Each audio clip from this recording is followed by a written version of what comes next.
Alright, Bitcoin, blockchain, Dogecoin, Ethereum, NFTs, everyone is talking about cryptocurrencies right now. But good lord, what does all of it mean? So welcome to the one video that will take you from crypto noob to crypto genius. I'm going to tell you what it is, why it keeps becoming more important, what I've actually invested in myself, and the dark side of it.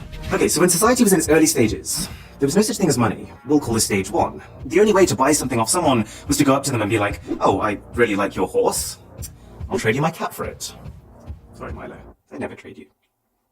But the issue with a system like that is that even though you might be perfectly happy to give up your horse, you just might not want a cat. So that trade will never happen. But that's where currency came in. Stage 2, coins, which, because they were made of precious materials like gold and silver, everyone just accepted that they were worth something. You've heard of the British pound, right? Well, the reason they're called pounds is because £1 literally just used to be £1 of silver.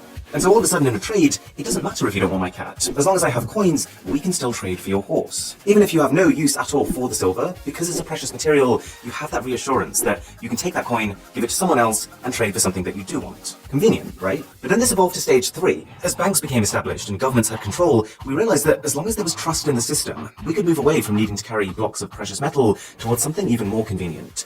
Paper money. It does the same thing, but now the money doesn't have value because it's made of pure silver, it just has value because the government says it has value. Like this £10 note here in the UK, the note itself is just made of, well, it's actually made of plastic. They changed it recently because it's more durable. But if you look closer, you can see that all this actually is the Bank of England promising that they will pay the bearer of this note £10. Really, this is just a receipt, a kind of proof that you own a certain amount of money. But as technology has improved even further, we found even more convenient ways of storing and trading our stuff. We're now in what I would call stage 4, where more people than ever are buying things online and using credit cards, and really when you're at that stage, we don't see our money anymore. It's not about coins or notes or cats,